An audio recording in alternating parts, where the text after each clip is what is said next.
Bueno, primeramente, desearles buenos días a todas y a todos, darles la bienvenida a esta nueva sesión de nuestra cafetería virtual, Un Café para el Tazón. El día de hoy, la cafetería fue realizada en conjunto con la Secretaría de Género de nuestra universidad, y los voy a dejar con Paz, quien va a moderar con nosotros el día de hoy, que trae una invitada de otra agrupación también de acá de la región. Paz. Sí, hola, buenos días, bienvenidas a todas, a todos, si es que hay varones también escuchando. Bueno, mi nombre es Paz Albial, soy psicóloga de la Secretaría de Género en Coquimbo, y hoy día voy a presentar a alguien muy especial, Erika, en este momento nuestra facilitadora o la persona que va a dar esta charla o este conversatorio, y es coordinadora regional de la Rebelión del Cuerpo, psicóloga clínica, diplomada en sexualidad humana, diplomada en estudios interdisciplinarios de la mujer, diplomada en evaluación e intervención jurídico-forense y candidata a magíster en género e intervención social. Ella representa a la Rebelión del Cuerpo, que es un movimiento que surge en el 2017 con el objetivo de concientizar sobre la violencia simbólica y sus efectos en la construcción de la identidad de niñas, adolescentes y mujeres, así como también en la manera de vincularnos. Erika, muy, pero muy bienvenida. Bueno, Erika López tiene un amplio, amplia experiencia en clínica también, así es que hoy día nos va a conversar un poquito sobre qué es la rebelión y un poco qué es lo que hace. Muchas gracias. Dale, Muchas Erika. gracias por la presentación y por esta invitación. Es un orgullo estar para mí aquí hoy, así que muchas gracias. Voy a compartir mi pantalla ya para empezar ahí. Sí, ahí me habilito. La función de compartir pantallas. Ah, ya, acá, perdón, que acá estoy mirando. Em, No sé si... ahí sí me abrió, que estaba esperando ahí. Ya, ahí ustedes me avisan Perfecto. si se ve bien. Voy a ampliar acá mi pantallita. Ahí sí. Acá, ya, ahí voy a acomodar un poco. Bueno, vamos a empezar esta charla que se llama Violencia Simbólica y Construcción de la Identidad Femenina. Bueno, me voy a tomar una atribución el día de hoy, ya que es la primera charla que doy después de un tiempo. Le quiero dedicar esta charla a mi pareja, que nos dejó hace un tiempo atrás, hace unos poquitos días, dejó este plano físico, así que dedicada a él. Disculpe si me emociono un poco. Él era profesor también de la Universidad de la Pastoral, así que Luis Ignacio, para ti esta charla. Pero vamos a lo que nos convoca. Bueno, violencia simbólica y construcción de la identidad femenina. Voy a hablar un poquito de quiénes somos nosotras, ya la Rebelión del Cuerpo. Somos un colectivo social que nace desde Santiago y se empieza a expandir hacia todo el país, ¿cierto? Con su mensaje. Somos un colectivo social que busca concientizar en cómo los roles y los estereotipos de género impactan en la construcción de la identidad de las mujeres y también en la forma de vincularnos. Entonces empezamos a mostrar cómo se va generando todo esto y cómo esto impacta en la construcción de nuestras subjetividades. Bueno, acá puse una foto de nosotras que nos encanta, de una marcha del 8M. No recuerdo bien el año que fue, pero fue una marcha muy bonita, donde hubo mucha convocatoria, así que ahí estamos todas gritando fuerte por todas. Y una foto que a mí me gusta mucho y que nos representa también a todas nosotras. Bueno, vamos a hablar acerca de algunos conceptos generales. Ya, si bien las definiciones sobre la identidad son varias, ya yo quise hacerlo como de una manera muy general para poder entender un poco de lo que vamos a hablar hoy día. Ya podríamos definir la identidad como una serie de rasgos, atributos o características que son propias de una persona o que también son características de un grupo y que nos hacen que también nos diferenciemos unos a los otros. Ya, también este proceso de construcción de identidad es un proceso que es dinámico, que es cambiante y que está influenciado también por diferentes variables culturales, sociales, políticas, económicas, de género, religiosas, em, un montón de variables que van a empezar a interseccionarse, ¿cierto? O a influir esta construcción de la identidad, ¿ya? También por las características familiares, ¿cierto? Se va construyendo esta identidad y también está muy ligado al concepto de autoconcepto, de subjetividades y autoestima, ¿ya? Como a nivel general, porque podríamos estar todo un día hablando sobre la identidad, ¿cierto? ¿Y qué significa eso?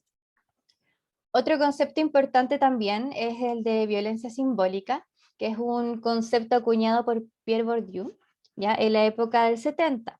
Él define la violencia simbólica como una relación social donde el dominador, ¿ya?, ejerce un modo de violencia que es indirecta y no es físicamente directa contra los dominados, los cuales no evidencian esta violencia y son inconscientemente dichas prácticas en su contra, y estos se forman o llegan a ser cómplices de esta dominación a la que están sometidos. Es decir, que es un tipo de violencia que no se ve, ya que normalizamos, y al normalizarlas, al no verlas, también nosotros mismos nos hacemos cómplices de esta misma violencia y la vamos normalizando, la vamos perpetuando.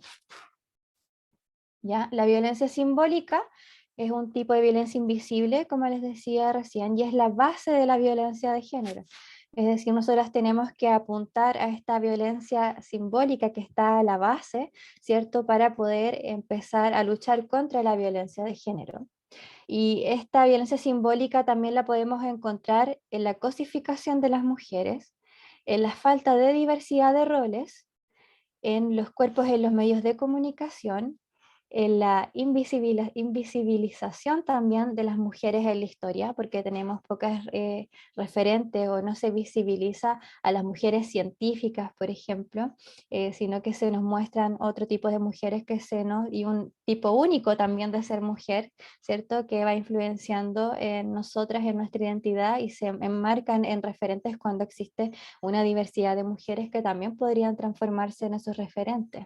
¿Ya? Esta violencia simbólica también se normaliza y perpetúa, perpetúa, claro, roles y estereotipos de género. Ya, acá les quería mostrar este iceberg de la violencia de género, que es muy importante que lo podamos concientizar, donde, bueno, los icebergs, ¿cierto?, nos muestran solamente una parte de ellos, ¿cierto?, lo que se ve sobre el agua, pero abajo está la mayor cantidad o porcentaje de este iceberg. Nosotros vemos una pequeña parte, pero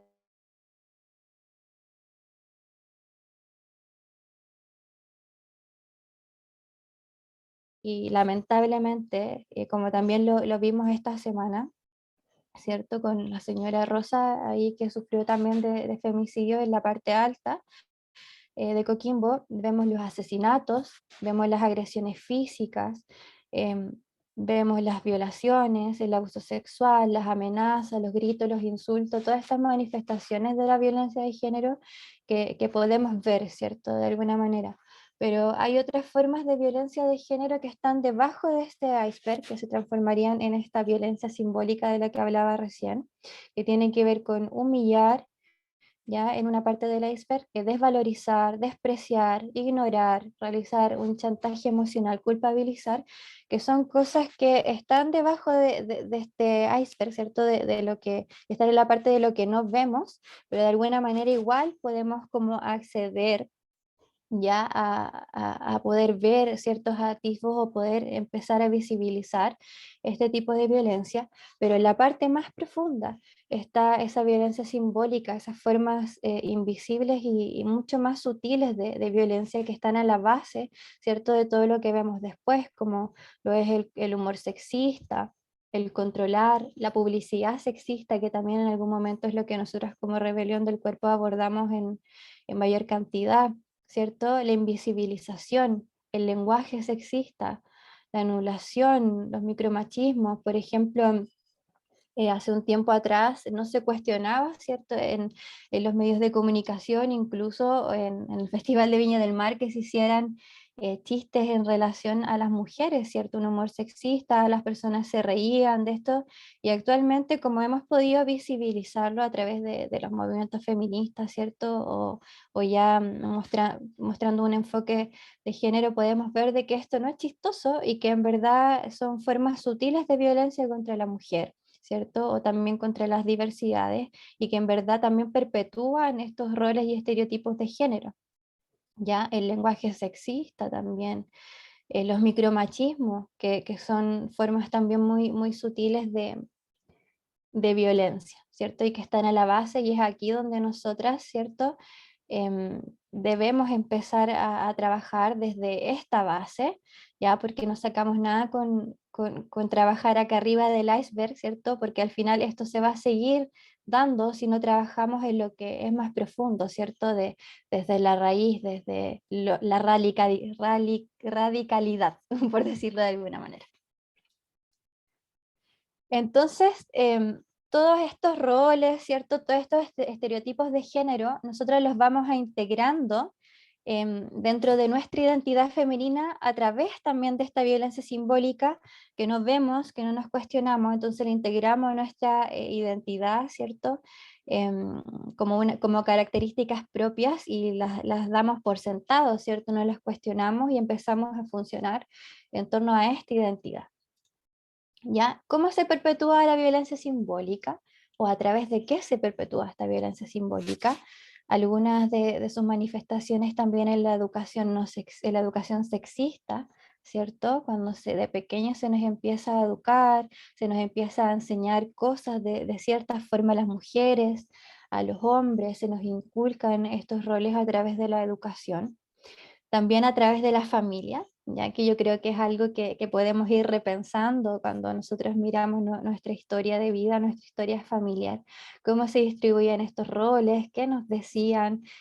Algunas de las cosas que siempre salen es que la mamá siempre le servía como el plato más grande a los hombres, que nosotros nos servían el plato más chiquitito o le servían a ellos primero, ¿cierto? La distribución de roles de quién eran los que limpiaban, ¿cierto? En la casa, cómo se repartían las labores domésticas, ¿cierto? Los permisos, ¿cierto? Que a los hombres siempre se les daba mayor libertad en los permisos, lo que podían hacer, siendo que a las mujeres tenían que, de alguna manera, entre comillas, cuidarnos, ¿cierto? Y se nos restringía también, y se nos sigue restringiendo nuestras libertades. Y bueno, y ahí en la familia también podemos buscar un montón de ejemplos, al igual que la educación sexista. Y también dentro de los medios de comunicación también, que yo siento que tienen un rol fundamental en esta perpetuación, ¿cierto? De la violencia simbólica, ya, porque todos los días estamos bombardeados de imágenes que normalizan ciertos roles, ¿cierto? Que normalizan ciertas formas de ser, que normalizan ciertos tipos de cuerpos, también en cómo deberíamos vernos, en cómo deberíamos ser, cómo deberíamos sentir, ya, a través de la televisión, ¿cierto? De las redes sociales, que es algo que yo veo mucho también con mis pacientes, el tema de las redes sociales, y sobre todo con las adolescentes, ya, donde me cuentan que se sienten mal por su cuerpo, insatisfechas, siendo que tienen cuerpos que, bueno, todos los cuerpos son, deberíamos normalizar la variedad de cuerpos en verdad, porque no hay un solo cuerpo, existen muchas cuerpos, ¿cierto? Y todas son lindas, o también tampoco no tienen por qué ser lindas también, porque todo tiene que ser lindo, ¿cierto? Ellas me manifiestan generalmente de que se sienten mal consigo mismas cuando ven influencers, ¿cierto? O mujeres que muestran un tipo de cuerpo que está estereotipado, y eso merma mucho su autoestima y su relación con ellas mismas. Entonces, de alguna manera, los medios de comunicación también cumplen un rol importante en esto, y es importante también que se vaya regulando. Yo siempre cuento un caso de una, porque bueno, yo igual tengo mucha experiencia en la red Sename, ¿ya? Y recuerdo una paciente, ya pequeña, de 8 años, que en ese tiempo veía una teleserie que era para niños, ya una serie que era para niños de Disney, y ella con 8 años, que es algo súper impactante, recurría a algunas conductas relacionadas con trastornos de alimentación. Ella siempre revisaba las etiquetas, ya de una manera también muy como obsesiva de los productos que consumía, no consumía ciertas cosas. Llegaba también a ocupar su cepillo de dientes, ¿cierto? Para poder provocar vómitos, ¿cierto? En ella muy pequeños, estamos hablando de una niña de 8 años, y cuando indagamos sobre esto era porque ella, su cuerpo no era igual al de las protagonistas de estas series, y que también a la vez era discriminada también por sus compañeras de curso, porque al interpretar estos personajes, ¿cierto? En el juego, en su colegio también a ella le daban los personajes que eran menos aceptados, entonces también esto se va metiendo en las mentes de nuestras niñas, ¿cierto? En la mente de las mujeres, de las personas, y van replicando también esta misma violencia entre ellas, y esta misma rivalidad, y esto de verdad trae consecuencias que pueden ser muy terribles para la salud mental de las mujeres y su relación con ellas mismas, cuando esta relación debería ser una relación de amor propio muy grande, ¿cierto? Bueno, acá algunas publicidades, ¿cierto? Bueno, yo los muestro acá porque nosotras también como Rebelión del Cuerpo nos dedicamos mucho también a ver cómo la publicidad influye en la construcción de nuestras identidades, siendo que también estos roles y estereotipos de género se perpetúan a través, como decía, de múltiples formas, ¿cierto? Por múltiples instituciones. Pero acá quise mostrar algunas publicidades, ¿ya? De las cuales siempre estamos bombardeados, porque siempre ahora en este tiempo estamos muy bombardeados de los medios de comunicación, y se transforman muchas veces en referentes, y ahí sobre todo para las niñas. Entonces acá hay una publicidad que no recuerdo de qué año fue, pero fue hace poco, ¿cierto? Acá vemos la sexualización femenina, ¿cierto? O sea, nos vemos en comerciales ya hombres que estén con poquita ropa y que estén amasando, ya, porque la sexualización es propia, ¿cierto?, de la mujer.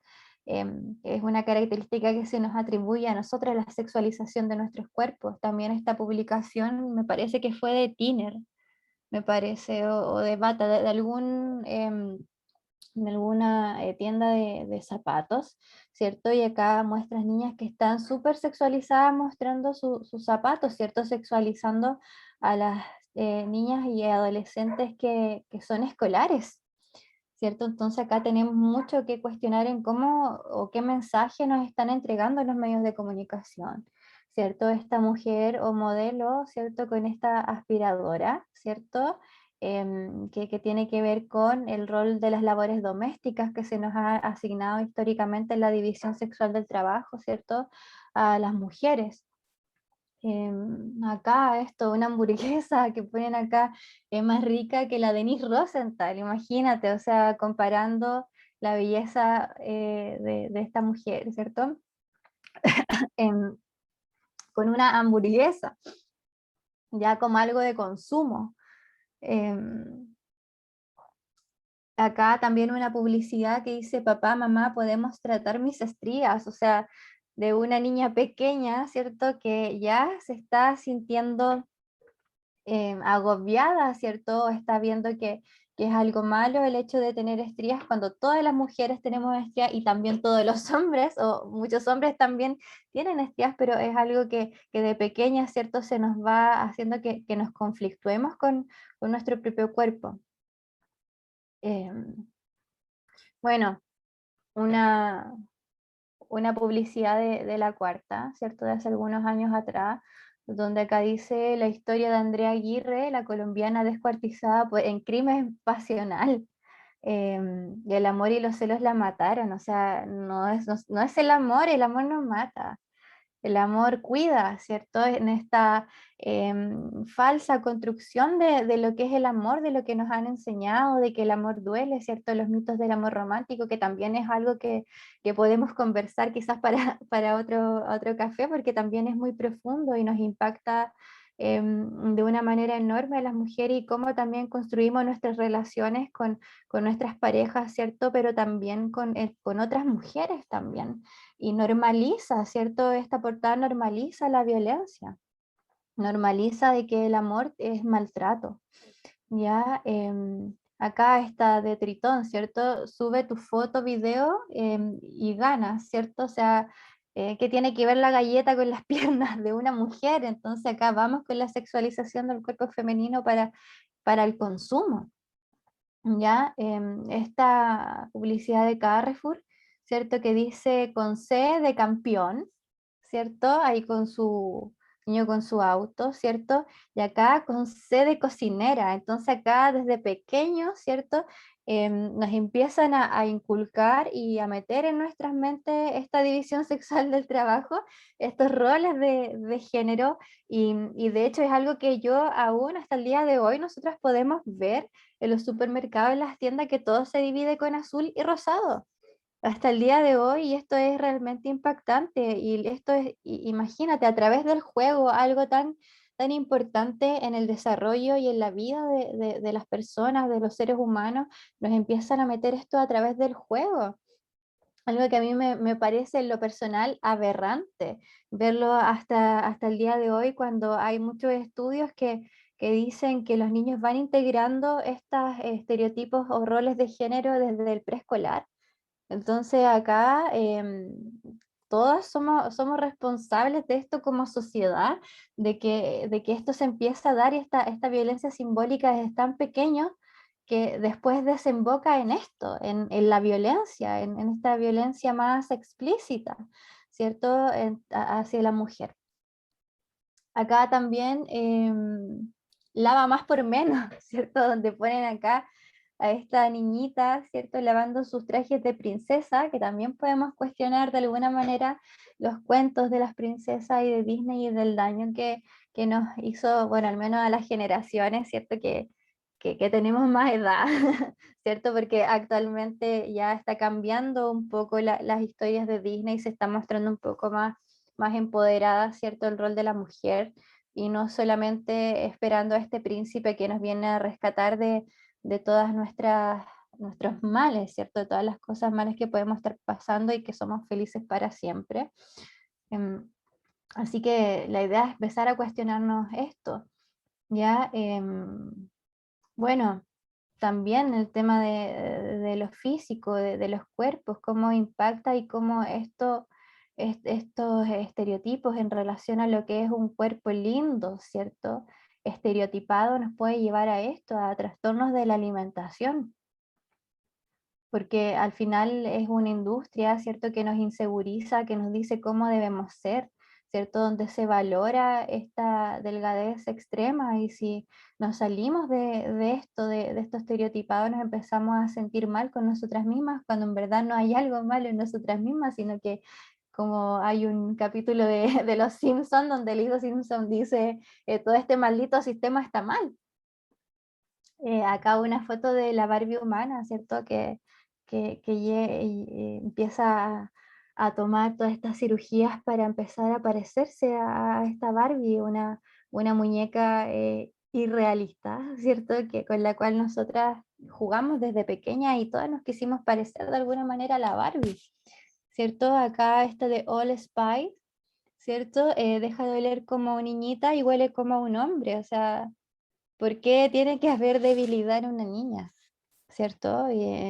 Y atribuir la debilidad a las niñitas, ¿cierto? Cuando muchas veces nos enseñan y pueden ser tremendamente fuertes. Bueno, acá hasta un pan sexista, ¿cierto? Rosado, hay un pan para mujer, ¿cierto? Con calcio, porque al parecer necesitamos cosas distintas, ¿cierto? A las demás personas, y tenemos que también tener un pan para mujer, ya, donde acá también se aprovecha el mercado, ¿cierto? De vendernos cosas, el impuesto rosa también, ¿cierto? Que que todo lo que es rosado, ¿cierto? Es para mujeres, es un poco más caro y eso ustedes lo pueden ver cuando vayan al supermercado, vayan a la farmacia, todo lo que es rosado, a pesar de que tenga la misma función, va a ser más caro para nosotras. Eso se llama el impuesto rosa. El sello de las nuevas ministras, esto que lo quería mostrar, que no me recuerdo, parece que fue de la revista Paula, donde blanquearon a todas las ministras, las pusieron a todas más blanquitas, ¿cierto? Siendo que eran más morenitas, las pusieron a todas más blanquitas, entonces ese es el sello, ¿cierto? Y también, bueno, no está acá esa portada, pero también recuerdo una portada donde salían mujeres que eran feministas, ¿cierto? Pero salían todas de negro, salía todo negro, todo de negro, entonces también es el mensaje, ¿cierto? Que nos quiere dar o que nos quiere mostrar, ¿cierto? El sistema de los medios de comunicación de los tipos de mujeres. Y bueno, y esta publicidad también que tiene que ver con estos cuerpos que son extremadamente delgados, ¿cierto? Y sabemos hoy también que muchas de estas modelos tienen trastornos de la alimentación porque la industria de la belleza y de la moda les exige ciertas tallas, cierto peso para poder mantener su trabajo, perpetuando también estos estereotipos de género. Gracias a los movimientos feministas también, ¿cierto? Y a la visibilización de este tipo de violencia, actualmente ha estado también cambiando y hemos estado normalizando todos los tipos de cuerpos. Estos son algunos ejemplos. Entonces acá nos planteamos ciertas preguntas. ¿Cuáles son nuestros referentes femeninos? Ya si todo el tiempo estamos bombardeadas de información, ¿cierto? Y de referentes que tienen que ver más que todo con el cuerpo, con la belleza, ¿cierto? Podemos verlo en las portadas de las revistas que siempre son relacionadas con las operaciones que se hicieron, ¿cierto? Con su cuerpo, con el vestido que usaron, más allá de los logros que pudieron haber tenido estas mujeres y visibilizarlo. Un ejemplo de eso también es la invisibilización de las mujeres en la ciencia, ¿cierto? O en otras esferas, ¿cierto? De trabajo y que no tenemos esos referentes. No sé cuánto ha cambiado actualmente eso en la educación formal, quizás actualmente se muestren más referentes, no lo sé, yo creo que no muchos, ¿ya? Referentes femeninos. Yo no crecí con referentes femeninos que estuvieran muy metidos en la ciencia, sino o en otras cosas que no fueran, ¿cierto? La belleza, una pincelada solamente, ¿cierto? Al menos para mí, no sé cómo habrá sido para usted en su educación, pero de Elena Cafarena, una pincelada, ¿cierto? De Gabriela Mistral, ¿no? Y escribía a los niños, pero nunca me mostraron, al menos a mí, esa Gabriela Mistral activista, ¿cierto? Que luchaba, ¿cierto? Se le invisibilizó también a su pareja, ¿cierto? No era su amiga, no era su amiga, era su pareja, había amor ahí.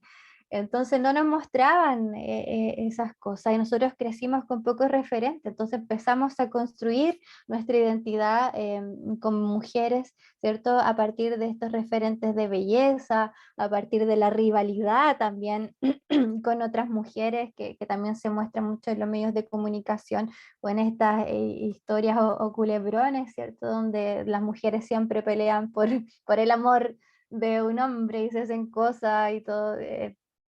Entonces nos empezamos a construir a partir de esto, nos empezamos a integrar nuestra seguridad personal en relación a cómo nos vemos en vez en cómo somos o lo que podríamos llegar a ser o a construir. Entonces acá es donde nos cuestionamos cuáles son nuestros referentes o qué referentes le estamos mostrando también a las niñas del futuro, que yo creo que también ese es nuestro rol, ¿cierto? Como mujeres al concientizar todo esto, actualmente poder mostrar otras referentes, mostrar otras, mostrar cosas distintas, otros roles en la mujer que no sean solamente ligados a la belleza y al trabajo doméstico y de cuidado, ¿cierto? Empezar a regalarle a las niñas también y a los niños también, porque no olvidarnos de los niños, de que ellos también son víctimas de estas construcciones de identidades relacionadas con los estereotipos de género, ¿cierto? También regalarle a los niños bebés, ¿cierto? De muñecas, para que ellos también puedan involucrarse en el rol de cuidado. Y a nosotras las mujeres también regalarnos cosas relacionadas con la ciencia, ¿cierto? Libro o pelota, ¿cierto? Relacionado con los deportes, empezar a mostrar esta gama de roles y que no es solo un único rol, ¿cierto? No hay una forma única de ser mujer, no hay una historia única, ¿cierto? Hay muchas historias que podemos mostrar y visibilizar. Entonces, acá resumiendo un poco, nos construimos, los hombres se construyen, ¿cierto? Pudiendo estar dentro de los espacios públicos, ya de poder, de privilegio, y esto también lo podemos ver en los colegios, ya cuando salen al patio ya a jugar los niños y los hombres se apoderan de este patio y juegan fútbol entre ellos, al menos en mi tiempo era así, no sé cómo será actualmente, espero que eso esté cambiando.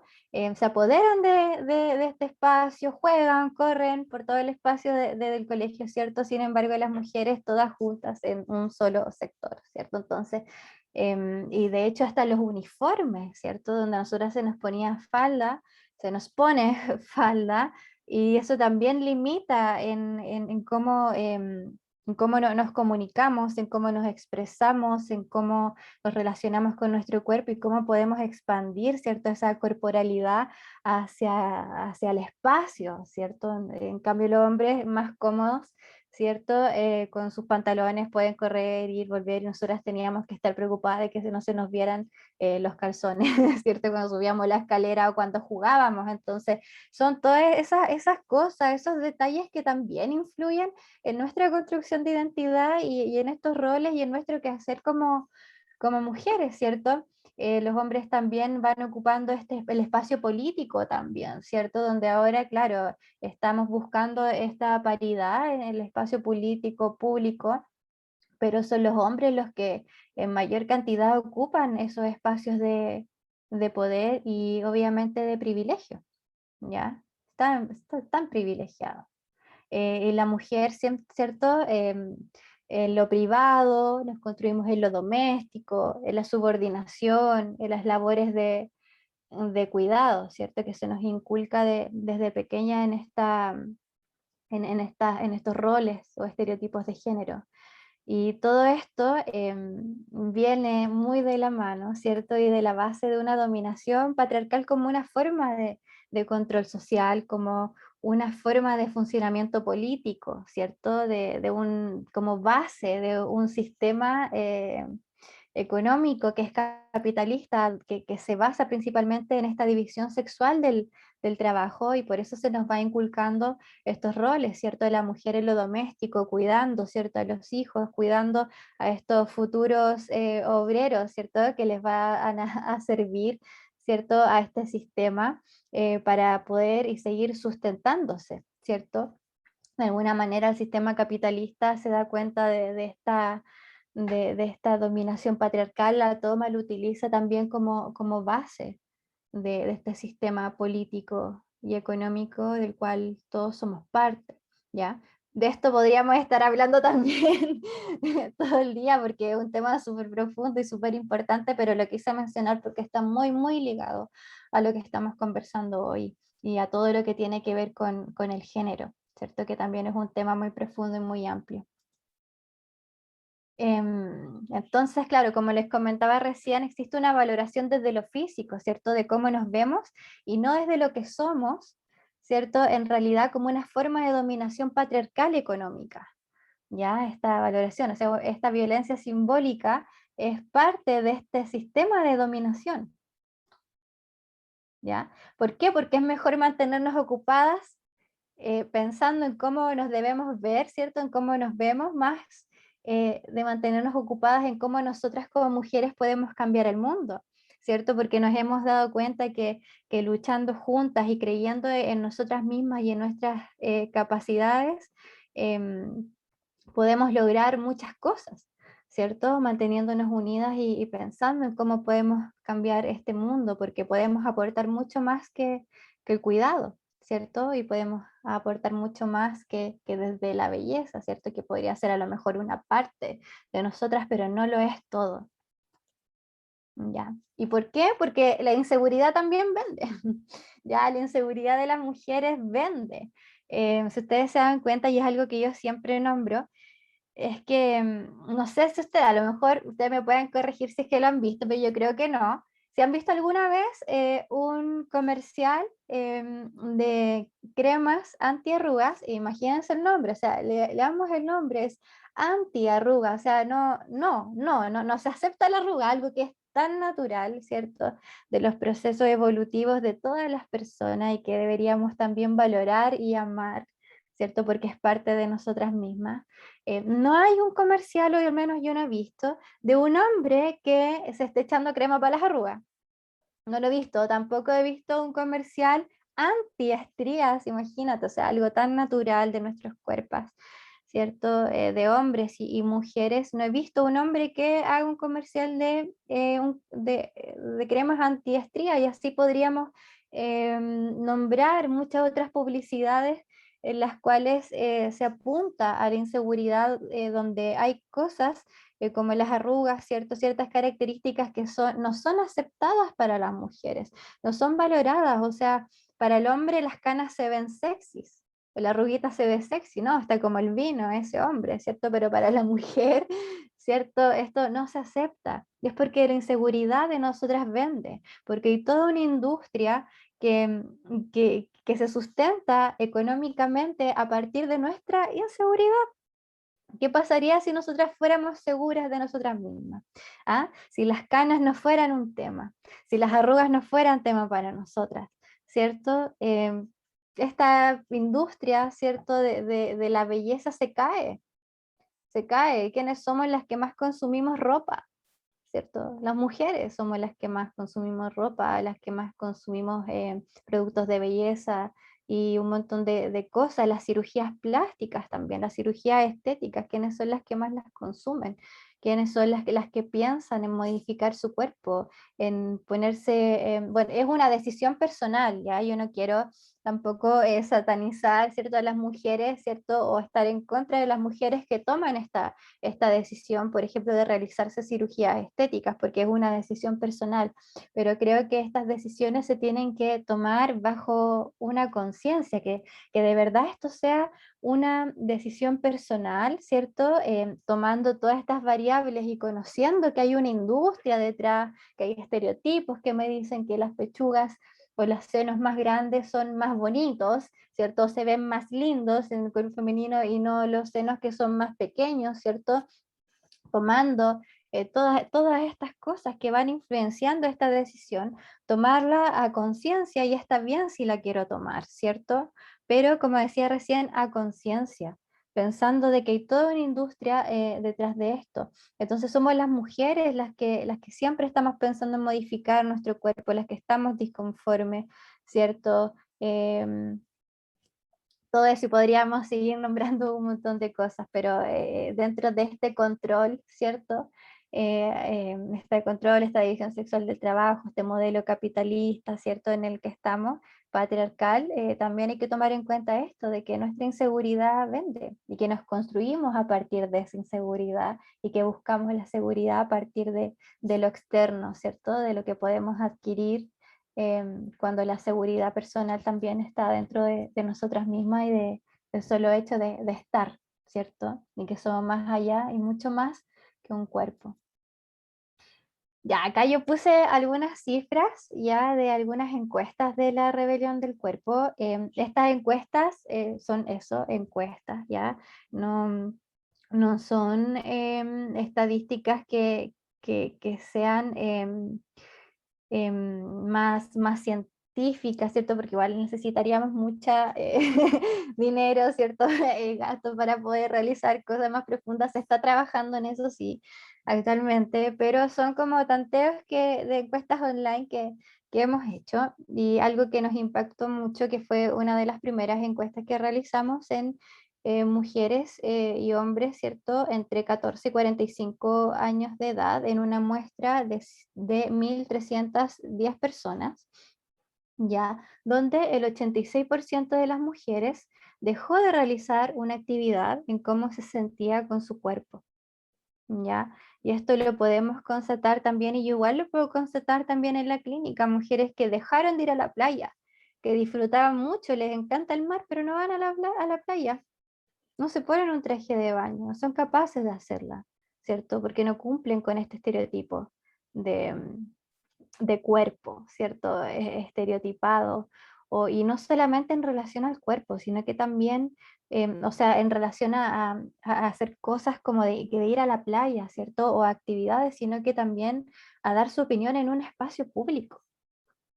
Ya, yo tengo muchas, bueno, no muchas, pero sí tengo varias pacientes, que obviamente no, no voy a revelar sus nombres, pero de mujeres que no son capaces de dar su opinión en el espacio público porque su cuerpo no se parece al estereotipado, incluso porque, y ahí cuando indagamos un poco, no, porque yo soy más morena.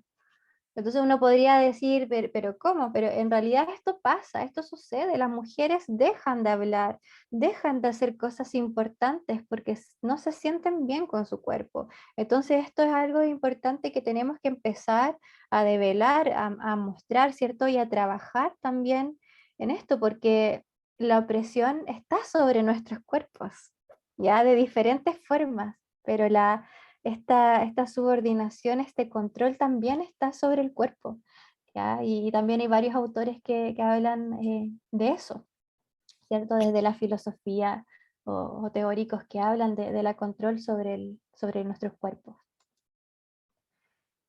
También otra cosa que pudimos develar también en esta misma encuesta, que durante la última semana, em, el 82% de las mujeres, ya, versus a un 53% de los hombres, se sintió en desventaja por su aspecto físico en relación a la figura de un otro, ya. Es decir, que las mujeres se sintieron más en desventaja o insatisfechas en relación al cuerpo de otras mujeres en un 82%, ya, mientras que los hombres también se sintieron así, pero en un 53%. Entonces acá, ¿qué es lo importante de esta estadística o de este tanteo estadística o encuesta?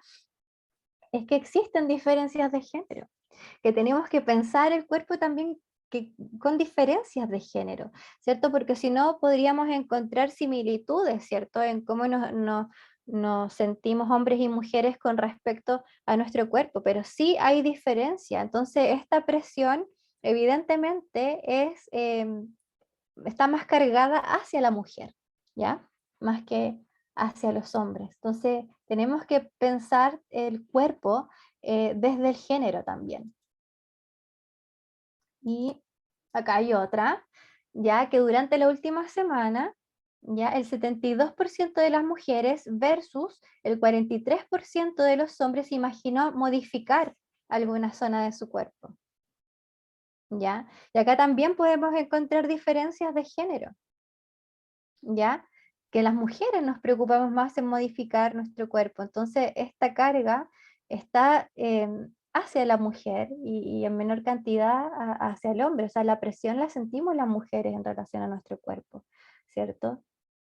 Que es más o menos lo que trabajamos nosotras como rebelión también.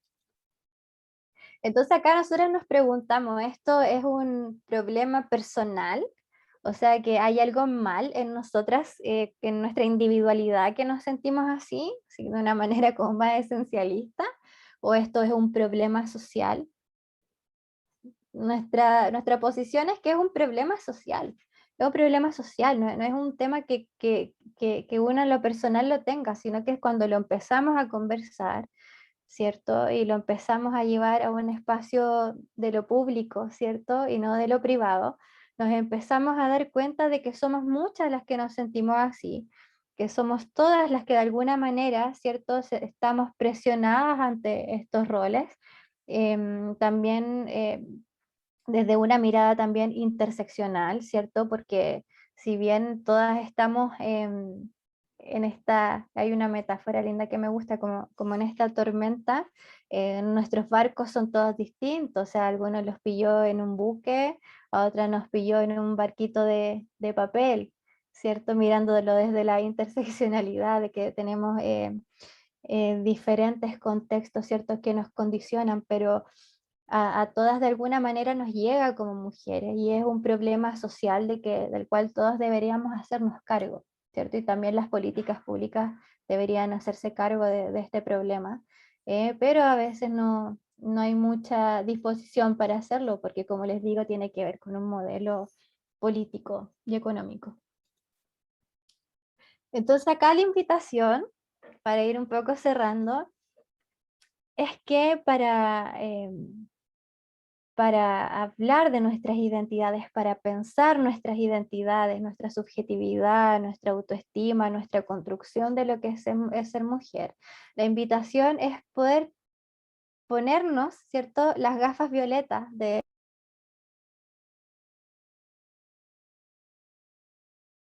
así también, usar estas gafas violetas y empezar a cuestionar todo. ¿Ya? Cuestionarnos todo, cuestionarnos cómo nos construimos, cuestionarnos y empezar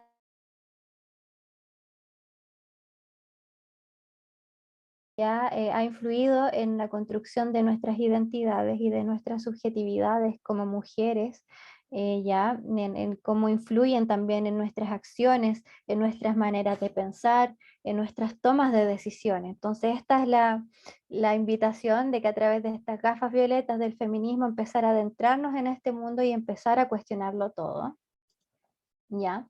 Y también empezar a cuestionarnos de que si en verdad somos nosotras mismas o somos lo que esperan que seamos, ¿cierto? Porque cada cosa, cada expresión de nuestra identidad está cruzada por el género, ¿ya? Por todas estas variables que influyen en esta construcción de nuestra identidad. De hecho, el hecho de que nosotras a lo mejor usemos aro, o el que yo ahora tenga mis labios pintados, o los colores que deseo usar también están influidos por esta construcción de género. Entonces, en verdad, ¿somos nosotras mismas o estamos cumpliendo con lo que esperan que nosotras seamos?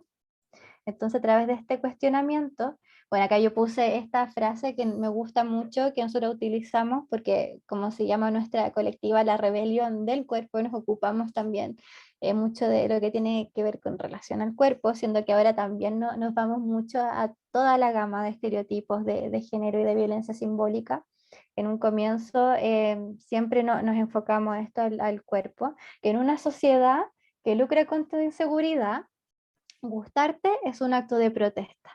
Entonces, a lo que quiero llegar con esta frase es que todas nuestras decisiones también tienen un carácter político, ¿ya? Esta toma de conciencia y a través de esas decisiones dentro de lo que podemos decidir, porque también no podemos decidirlo todo, nuestros contextos, ¿cierto? Esta mirada interseccional también nos ayuda a ver que no podemos tampoco decidirlo todo o que no todo depende de nosotras mismas, ¿cierto? Pero dentro de lo que podemos, ¿cierto? Nuestras decisiones o el hecho de incluso de gustarnos a nosotras mismas es un acto de protesta y de resistencia contra toda esta industria de la inseguridad y esta forma de control social de opresión y subordinación de este sistema patriarcal.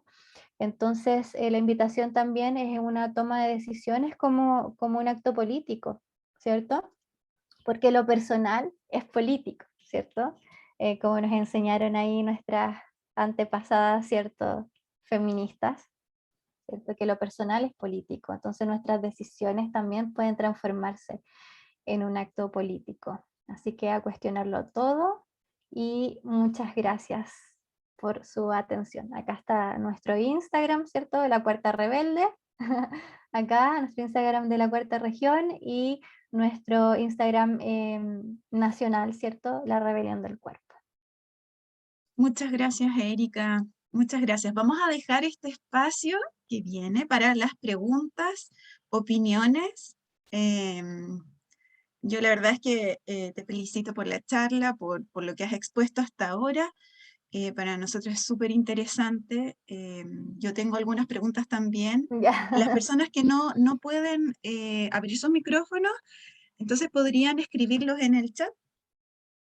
Bueno, nos ha pasado en la Secretaría que hemos realizado algunas charlas y quisiera preguntarte qué mensaje puedes dar tú a aquellos hombres y mujeres que validan el comercio sexual o la publicidad sexista, ¿no es cierto? Indicando que es un trabajo más y que se gana dinero y que en el fondo es honrado.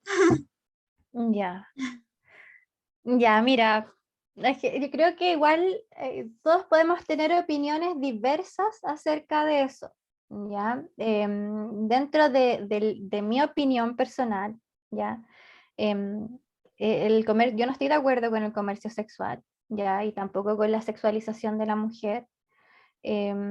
Sí, yo también entiendo que puede ser la fuente laboral de alguien y yo no voy a cuestionar, ¿cierto?, su contexto o lo que llevó a esa persona, ¿cierto?, a realizar ese trabajo, ¿ya? Porque es súper fácil cuestionar a los demás y decir, no, que eso está mal, qué sé yo, pero cada uno tiene su contexto, tiene su realidad y uno no puede cuestionar.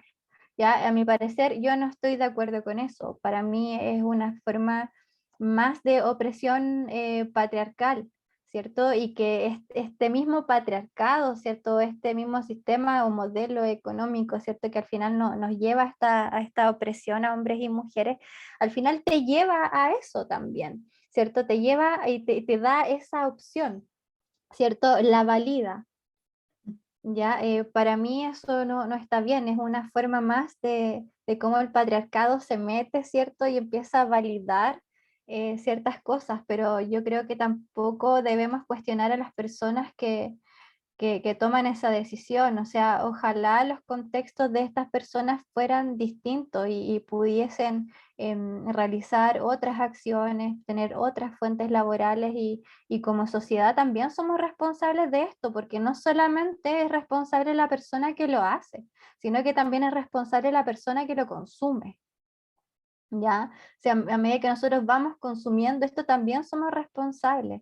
Una vez escuché a una persona cercana que dijo, no, habló como de niñas incluso, y dijo, no, pero si esas niñas se venden por 500 pesos.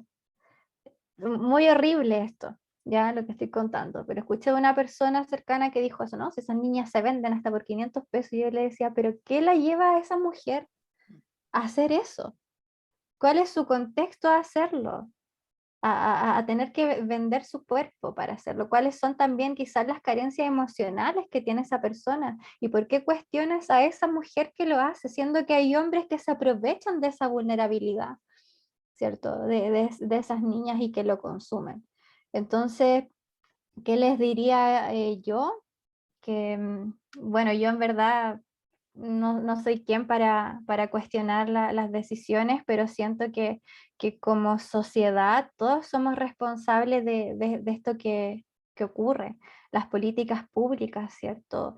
No proteger a las niñas, no proteger a las mujeres, no brindarles El un apoyo psicológico acceso. tampoco.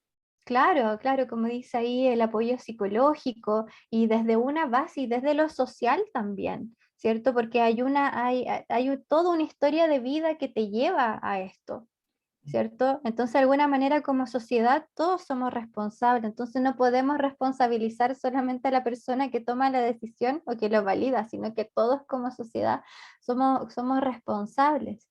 ¿Ya? Y es una forma más, a mi parecer, de control patriarcal. Veía y conversaba la otra vez con mis compañeros de magíster que vi un video de, de un youtuber que me gusta mucho, que se llama Luisito Comunica. Él siempre sube diferentes cosas y Luisito subió un video hace un tiempo atrás de cómo vivían su realidad las personas transexuales en Afganistán. ¿Ya? Y me parece súper interesante. Y estas personas son muy cuestionadas, ¿ya? Son personas invalidadas, personas que son excluidas de esa sociedad, pero el único trabajo que se les permite Claro. es la explotación sexual. Es lo único que se les permite a esas personas, ¿ya? Y lo que ellos entregan, ¿cierto? A través del comercio sexual es consumido por estos mismos hombres que las cuestionan. Y no se les permite, ¿cierto?, acceder a otros trabajos, aunque ellas más quisieran cambiar esa realidad y dedicarse a otras cosas. Es lo único que pueden hacer. Entonces, como te digo, es súper fácil cuestionar, ¿cierto? No estar de acuerdo, pero también es importante tener un nivel empático, ¿cierto? De darnos cuenta de que no solamente tiene que ver con una decisión personal, sino que hay una historia detrás. Y como sociedad, y los gobiernos, las instituciones, las políticas públicas tienen que hacerse cargo de esto y no solamente ir a clausurar un lugar donde se ejerce la prostitución, ¿cierto? Sino que también garantizarle a esas mujeres una nueva fuente laboral y una fuente laboral que sea digna y que su sueldo les alcance, ¿cierto? Porque también se accede a eso porque los sueldos no son buenos, no satisfacen las necesidades de las personas. Entonces es un conjunto de cosas que al final esto aparece. Entonces no, siento que no podemos cuestionar, sino que también es importante entender, comprender por qué se da esto y empezar a trabajarlo desde una base. Así como la violencia simbólica, ¿cierto? Que vemos cosas, ¿cierto? Vemos ciertos tipos de violencia, pero ¿dónde tenemos que apuntar? A la base, porque si no se va a seguir dando. Entonces son múltiples factores que pueden influenciar eso. Ok. Gracias, gracias. ¿Hay alguien que quisiera comentar, preguntar? Aquí hay alguien que quiere preguntar.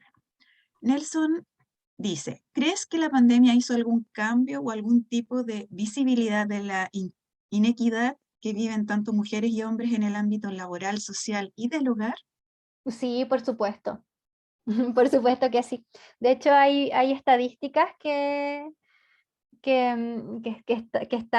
señalan esto, o sea, de que las principales personas que perdieron su fuente laboral, por ejemplo, fueron las mujeres.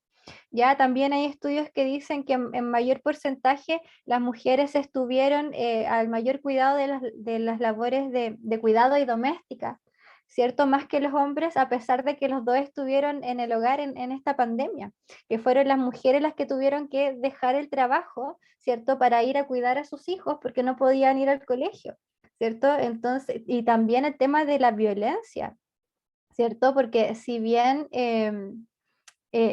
disminuyeron las denuncias, ¿cierto? Sí aumentaron los llamados telefónicos, ¿cierto? Hacia las redes de denuncia de violencia, porque las mujeres de alguna manera también ocupaban sus fuertes laborales o sus ocupaciones, ¿cierto? Para salir del hogar, para estar lejos de alguna manera de los agresores, ¿cierto?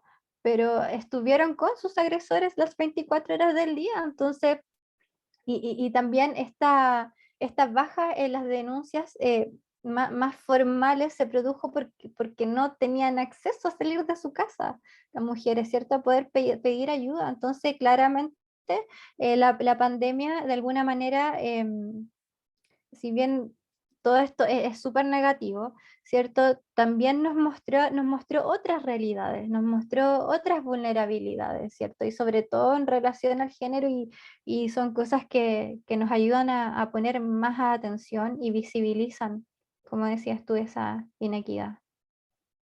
Muchas gracias. Acá está Agustina que levantó la mano. Hola, sí.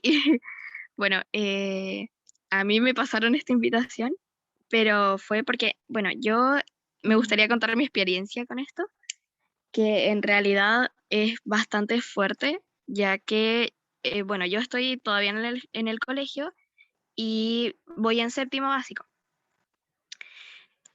El tema es de que nos estaban pasando la asignatura estábamos en ciencias naturales y nos estaban pasando sexualidad. El tema es de que no nos explicaban bien qué era sexualidad y yo pedí muchas veces de que nos enseñaran mejor sexualidad y nos explicaran mejor ese tema porque nos enseñaban así como a la menstruación. Es que la mujer, no sé, como que ponían un dibujito del útero que el endometrio se caía y era como, no lo explicaban muy bien, se podría decir. El tema es de que yo me comuniqué con los profesores y él trataba de hacer como enfrentamientos también con como de que los niños también participaran, porque era de que los niños no participaban, ni siquiera era algo común y corriente de la sexualidad, ni nos explicaban como identidad de género, ni siquiera era eso. Entonces yo también creo que es un punto importante y que también tenemos que como inculcarlo en nuestra educación normalmente y de que no sea tampoco un tema tabú. Gracias por compartir tu experiencia, Agustina.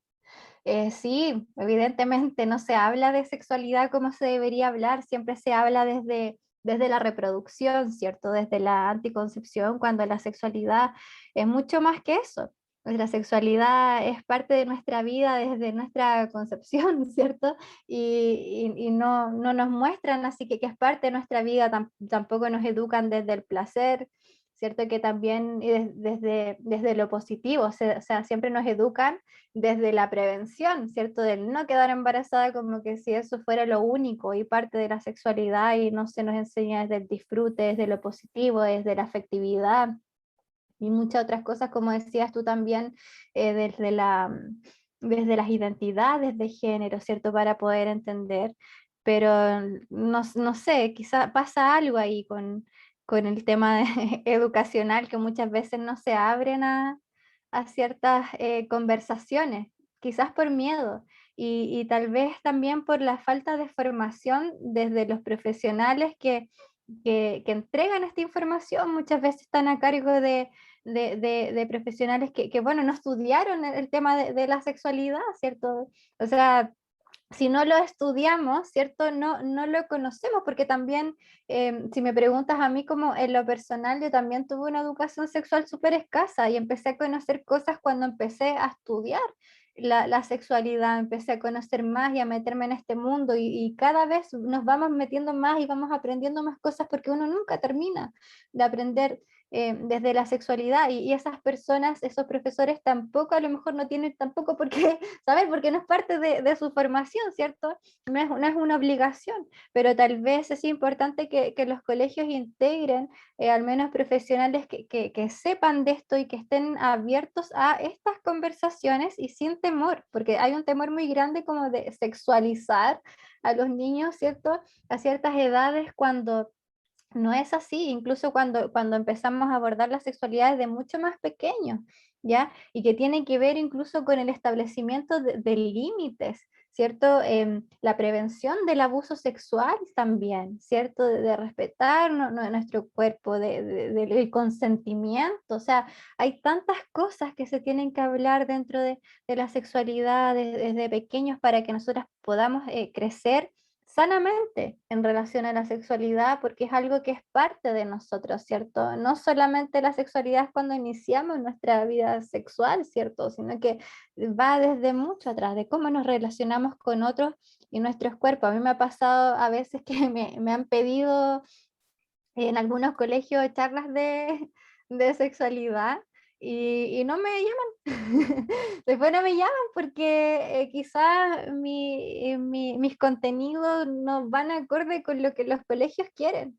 Pero está ese temor, pues, está ese temor que también viene un poco desde el desconocimiento también de lo que es la sexualidad y cómo los contenidos también se pueden entregar de acuerdo a las edades, ¿cierto? Porque no vamos a hablar de ciertas cosas con niños preescolares, ¿cierto? Que estén en kinder. Pero eso, nos falta mucho, pero es bonito eso de que ustedes mismas, Agustina, empiecen a manifestar como alumnos esa necesidad, porque ustedes también le pueden enseñar a sus propios profesores y directivos qué es lo que ustedes necesitan como adolescentes, como personas también. No solamente los profesionales son los que saben lo que el otro necesita, también es importante escuchar qué es lo que ustedes necesitan y lo que ustedes quieren aprender, así que las invito ahí a que vayan a paro, a que se tomen el colegio y luchen por una educación sexual, ya como de lo que ustedes necesitan. No tomarse el colegio, pero sí a manifestarlo. Ok. Gracias, Erika. Hay otra persona que levantó la mano, María José. Yo leí tu comentario, pero si tú lo puedes comentar acá en voz alta, mejor. Sí, mira, yo primero que todo estoy súper agradecida de esta instancia, de poder escuchar a Lapillito, siempre uno aprende muchísimo. Y quisiera decir tantas cosas, o sea, porque uno empieza a tomar conciencia de tanta violencia, porque somos muy violentadas en todos los ámbitos que nos desarrollamos las mujeres, ¿ya? Y el primer, digamos, eh, violentador es el Estado, o sea, lo que hablábamos recién o escuchábamos la Pilito, yo decía, el primer proxeneta es el Estado, ¿cierto? Porque las instituciones no funcionan para que las mujeres, incluso las niñas, lleguen a esa situación de prostitución. Y muchas veces también se esconde bajo el nombre, esto es una opinión muy personal, bajo el nombre de trabajadora sexual. Pero esa trabajadora tiene algún derecho, lo cuestionamos, no lo tiene. Porque no paga cotizaciones, ¿me entiendes? No ingresa al sistema previsional ni tampoco de salud del Estado mismo. Entonces hablamos de trabajadoras sexuales para dignificar algo que no está bien. Porque yo en realidad, algo muy personal, yo no conozco a ninguna persona en situación de prostitución que esté ahí porque quiere, porque siente placer. Siempre hay una historia detrás, siempre hay algo que ocurre, un daño, o simplemente porque no están las redes de apoyo para poder realizar otra actividad. O sea, jamás, no creo y nunca me he encontrado con alguien que me diga estoy haciendo esto porque me gusta, ¿cierto? Y detrás de eso hay mucho dolor, ¿cierto? Entonces es interesante lo que habla la Erika, aparece ahí, con respecto a ese tema, y también empiezo a reflexionar de cómo somos violentadas, incluso nuestras niñas, y pienso en mi hija que ella es deportista, y por ejemplo, doy el ejemplo de que le han pasado muchas cosas últimamente, como que ellas ganaron un campeonato, y no sé, lo que hablaba el tema de los medios de comunicación recién, y 2 planas para los varones y una línea para las damas, para las mujeres. Entonces, eso también es violento, porque lo de ella no es tan importante. Cuando jugaron bajo las mismas condiciones, el mismo campeonato, pero aún así son invisibilizadas. Y así uno va y se va dando cuenta que suma y sigue. Ella trabaja en una tienda, en H&M, y me contaba que la semana pasada la jefa, mujer, se reúne con ella y le dice, chiquilla, por favor, la ropa que ustedes utilicen que no sea tan provocadora hacia los clientes. O sea, te das cuenta, o sea, y son cosas sumamente violentas, y que con estas conversaciones, con estas reflexiones nos vamos dando cuenta de que nos suceden a diario. Y recién conversaba yo con mi compañera de trabajo, recién entró el jefe, pero seguía hablando. Comentaba con mi compañera de trabajo qué bonito sería que mis otras compañeras de mis otros departamentos tuvieran la posibilidad de estar en estos conversatorios, ¿cierto? Que son de 1 hora y media, y compañeros también. Creo que eso nos permitiría crecer mucho como sociedad y generar cambios. Pero aquí vemos una asistencia que claro, somos poquitos acá, somos 10, 12, pero si esto se replicara a las instituciones, o sea, realmente se generarían cambios. Y ahí empezamos nosotras también a cuestionarnos qué hace el Departamento de la Mujer internamente, como institución, ¿no? Y nada, yo el tiempo que llevo acá, nada. Entonces así es muy difícil avanzar porque tenemos que aportar desde lo personal y desde todos los lugares que nosotros nos desempeñamos. Y eso tiene un rol súper importante en las instituciones y sobre todo las municipales, que son los que trabajan más directo con la ciudadanía, con los vecinos y con las vecinas, ¿cierto? Más allá, porque quizá el Ministerio de la Mujer no lo hace como lo hace una municipalidad que tiene ese contacto con las usuarias. Yo trabajo en un departamento que me encantaría poder también incluir la perspectiva de género, porque creo que nosotras en el magíster, que yo también estoy cursando, hemos aprendido que la perspectiva de género se puede incorporar en todo ámbito, pero hay mucha resistencia. Te miran como extraña cuando tú hablas y tratas de generar cambios. La resistencia es muy grande por lo mismo, porque las instituciones como esta, en la que estoy, no se preocupan del género, del feminismo, de todos estos conceptos. Entonces, estoy súper agradecida y también de que mi compañera acá haya podido escuchar esto y que estamos como contra la norma, ¿cierto? No deberíamos estar escuchando ni participando, pero es algo importante para nosotras y creo que si se pudiera replicar y me hubiese encantado. De hecho, vi el nombre de Carla ahí y le dije a mi compañera, Carla no es la chica del departamento de la mujer de acá, y ella vino a mirarla y todo porque pensábamos que era él y no es. Pero nos hubiese encantado. Solo eso quería aportar. Un abrazo para todas y todos. Gracias, María José, muchas gracias. Sabes que este conversatorio va a quedar grabado, así es que lo vas a poder compartir de todas maneras con tus compañeros de trabajo o algunas amigas, amigos que tengas. Y bueno, tengo otra pregunta. Nosotros tenemos... Pasita, sí, Sí, Carla, dale. sí, si me puedes dar unos minutitos porque Sí, ya me genial. tengo que retirar muy rápidamente, pero también me quería sumar a los agradecimientos. Me encanta poder verlas, qué bueno verte, Erika. Y muchas gracias, esto es muy importante para mí. Creo que el feminismo salva, de verdad, estoy muy convencida de eso, amplía la mente, enseña el valor. Estoy contenta también de verte, Agus, soy la mamá de la Cata, y espero que este mensaje llegue siempre a todas las mujeres, ojalá a todas las que necesiten y a todas, no solamente a las que tengan una necesidad visible o que ya la sientan, sino que sea masivo y que despierte ese sentir de mejoramiento, siento yo, y que todo esto apunta mucho a mejorar las condiciones, la calidad de vida. Entonces me parece muy importante, muy valioso. Muchas gracias. Ahora me voy a retirar, Nicole, ya, así que un besito, un abrazo grande, Pili, y espero poder encontrarnos en otro café. ¿Ya? Ahora me voy porque Qué tengo bien. una reunión. Chao. Gracias por Gracias. venir, Carla. Besitos, cuídate, Un gracias. besito. Chao, gracias. Ujú. Bueno, quisiera preguntar si hay alguien más que tiene comentarios, preguntas. Yo voy a hacer una. Voy a hacer una más. Bueno, Erika, mira, nosotros tenemos muchas estudiantes que presentan trastornos alimenticios, bulimia, anorexia, y que están permanentemente, aquellas que no presentan trastornos, muchas, la mayoría diría yo, que están permanentemente preocupadas por su peso, por su talla, por la imagen corporal. Entonces, quisiera yo preguntarte de qué forma uno puede, de alguna manera, ser un agente de cambio. Por ejemplo, cuando tenemos alguna amiga, alguien cercano que está pasando quizás por una situación así, que está muy obsesionada.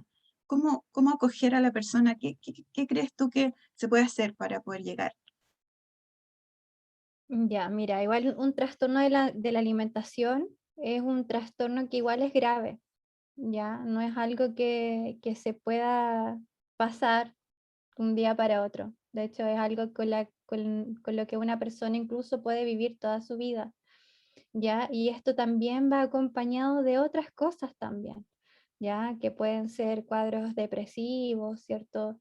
O algo más tirado como para la línea obsesiva o ansiosa, ¿ya? Se va mezclando, porque todos los casos son particulares, ¿ya? En este sentido, estar atentas con tener que esa persona pueda tener la ayuda profesional y ojalá una ayuda profesional con enfoque de género, porque los trastornos de la alimentación no es que esta persona esté mal y porque hay algo malo en ella, que hoy surgió el trastorno de la alimentación y le pasó algo que le dio el trastorno. No, porque si no estuvieran estos temas de estereotipos de género, ¿cierto? Y de belleza, ¿cierto? Esta construcción de la identidad en torno a lo físico, a lo que se espera, estar bombardeados constantemente con imágenes de estos cuerpos perfectos, ¿cierto? Estereotipados al final. Todo esto influye para que esa persona se sienta así, se sienta de esa manera. Entonces, de alguna manera también quizás es importante empezar a mostrar esto, ¿ya? Empezar a mostrarle esto a estas personas. O sea, lo que tú sientes no es porque hay algo malo en ti, sino que lo que tú sientes es porque la sociedad completa está mal. Y esta sociedad completa es la que debe cambiar, ¿cierto? Porque es esta sociedad completa la que a ti te hizo daño, ¿cierto? Y conociendo todo esto, de cómo esto te generó daño, de cómo estamos bombardeados y cómo también le genera daño a otras mujeres, cuáles son las acciones que yo puedo tomar, ¿cierto? O empezar a tomar para empezar a generar también cambios en mí. Porque al final, y esto es súper importante y súper lindo igual, que el síntoma, ¿ya? Lo llevamos a lo político, ¿ya? Responsabilizamos del síntoma a lo político, a lo que está afuera. Entonces sacamos esa culpa que siempre creímos que era nuestra, ¿ya? Porque no es culpa nuestra, es culpa del sistema. Entonces, de alguna manera, eso también genera un alivio dentro de nosotras. O sea, no hay algo malo en mí, es porque esta sociedad está mal, es porque la sociedad está enferma y me enferma a mí como persona. Entonces, también es importante empezar a mostrar eso a estas personas, porque saca la culpa, saca la culpa. Entonces, eso igual alivia el corazón, alivia el alma, alivia a esa persona. Entonces, tal vez como comunidad también universitaria, ¿cierto? Que yo encuentro tan bonito que estén haciendo estos encuentros que son tan necesarios, y quizás generar estas instancias, por ejemplo, de conversación con esos grupos, ¿cierto? Con esos grupos de niñas que están con estos trastornos, ¿cierto? Que están pasando por esa situación, que no son las únicas, también armar estos grupos de trabajo entre todas para contarnos nuestras experiencias, ¿cierto? ¿Cuáles son las acciones que a partir de esta experiencia, de darnos cuenta de cómo esta sociedad ha influido en nosotras, ¿cierto? Ha provocado esta enfermedad en nosotras, este malestar emocional, ¿cierto? Y psíquico en nosotras. ¿Qué cosas vamos a empezar a hacer, ¿cierto? Para sanar entre todas, tanto en lo personal y en lo colectivo, por ejemplo, porque ya es sanador empezar a darnos cuenta que no somos las únicas, ¿cierto? Que esto no le pasa a una sola persona, sino que hay muchas mujeres que lo pasan y lo vamos a conversar. ¿Y qué podemos hacer en torno a esto? No sé, hagamos una exposición en la universidad, ¿cierto? Abramos nuestra experiencia, contemos nuestra historia, ¿ya? De esta lucha, ¿cierto? Y hagámoslo visible, como que se transforme también incluso en una especie de activismo también, porque eso también es sanador, ¿cierto? El empezar a sanar con otras y sanar a otras, y ayudar a otras, porque estoy segura que esa persona que está pasando por un trastorno de la alimentación no le desea eso a otra mujer y no quisiera que las otras mujeres lo sintieran. Entonces, ¿cómo mi experiencia también puede ayudar a otras? ¿Cierto? Entonces, también sería lindo como generar espacios donde se pueda conversar de esto, donde se pueda sacar el síntoma desde lo personal, llevarlo a responsabilizarlo desde lo político y también así generar ese alivio personal. Si ustedes quisieran hacer algo, acá estoy a disposición para ayudar.